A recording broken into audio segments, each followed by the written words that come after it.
स्वामी असीमानंद ने बिलाखिर मजिस्ट्रेट के सामने समझौता एक्सप्रेस में होने वाले बम धमाकों की जिम्मेदारी कबूल कर ली। याद रहे, फरवरी 2007 में समझौता एक्सप्रेस में होने वाले बम धमाकों से 68 अफराद हलाक और 100 से ज्यादा जख्मी हो गए थे। धमाकों के फौरन बाद हिंदुस्तानी सरकार ने पाकिस्तान पर दहशतगर्दी का इल्जाम थोप दिया था। हालांकि हलाक होने वालों की अक्सरियत का ताल्लुक भी पाकिस्तान से था।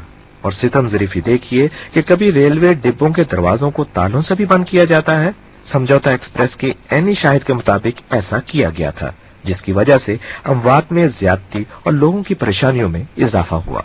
रास्ते में जब आ रहा था तकरीबन 1 घंटा गाड़ी चली है, एकदम से धमाके सी आवाज आई है। उसके बाद धुआं हो गया, सांस भी नहीं ली जा रही थी, दरवाजे सारे लॉक पड़े हुए थे। मेरे 3 बच्चे हैं और मेरे वालिद वालदा हैं और मेरी वाइफ है। बड़ी मुश्किलों से हमने दरवाजा खोला है। दरवाजा खोल के ना गाड़ी को मैं चीख रहा था बुरी तरह कि गाड़ी रोको गाड़ी रोको। तकरीबन 5-10 मिनट बाद गाड़ी रुकी है। उसके बाद मैंने अपनी वाइफ से बोला, बच्चों को लेके ऐसे ही कूद दिया। मैं वाइफ को मैं कूद दिया। मेरा एक बेटा ये मिल नहीं रहा था, इतना अंधेरा हो गया था, लाइट बिल्कुल खत्म हो चुकी थी।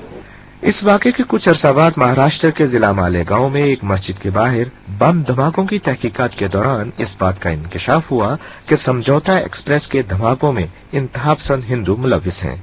तहकीकात से ये बात भी सामने आई कि हाजिर सर्विस कर्नल श्रीकांत प्रसाद पुरोहित इन इंतहापसंद हिंदुओं की सरपरस्ती करता है और उसी ने ही फौज के असला खाना से गोला बारूद लेकर दिया था, जिन्होंने ये गोला बारूद समझौता एक्सप्रेस और भारत में मुसलमानों के मुकद्दस मकामात को उड़ाने के लिए इस्तेमाल किया।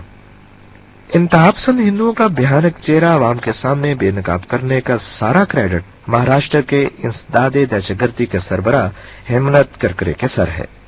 इस फर्शनास ऑफिसर ने तहकीकात का दायरा वसी करते हुए हिंदू दहशतगर्दी के एक नेटवर्क का पता लगाया और वो इसको बेनकाब करने का तहैया कर चुके थे। हेमंत करकरे ने साधुओं के रूप में दहशतगर्दों को गिरफ्तार करके इनके पीछे कारफरमा असल मुजरिमों की नींदों को भी हराम कर दिया। यही वजह है कि इन लोगों ने हेमंत करकरे को ही रास्ते से हटाने का फैसला कर लिया। फिर 26 नवंबर 2008 को मुंबई बम ब्लास्ट में हेमंत करकरे और उनकी 8 रुकनी टीम को ही हलाक कर दिया गया। हेमंत करकरे और उसकी पूरी टीम को क्यों अपनी जिंदगी से हाथ धोने पड़े, इसके पीछे क्या मुहर्रकात थे?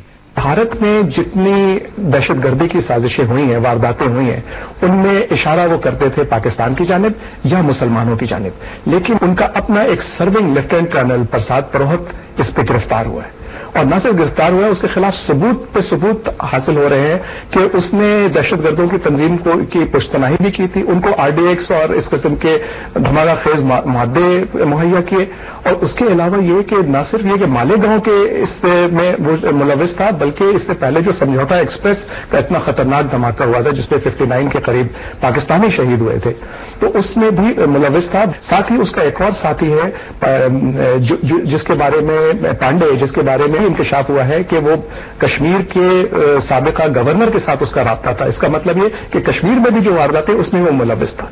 इसके ऊपर जब से ये राज अफशा हुआ है तो एंटी टेररिस्ट स्क्वाड की जो टीम है उसके सरबराह जो है जनाब करकरे साहब, हेमंत करकरे उनका इस निगरानी है, वो इस मामले की तह तक पहुंचने में तकरीबन कामयाब हो गए थे और वो अपने 8 मेंबर टीम के साथ मुंबई में मुकीम थे।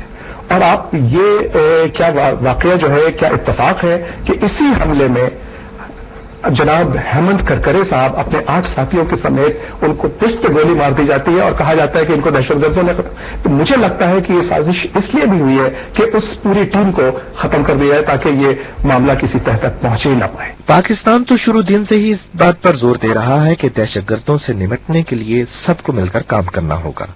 इल्जाम तराशी से हकायक तब्दील नहीं होते। और फिर असीमानंद ने समझौता एक्सप्रेस के हवाले से जो जिम्मेदारी कबूल की है वो हिंदुस्तानी सरकार के लिए इंतहापसंद हिंदुओं को लगाम देने के लिए काफी है।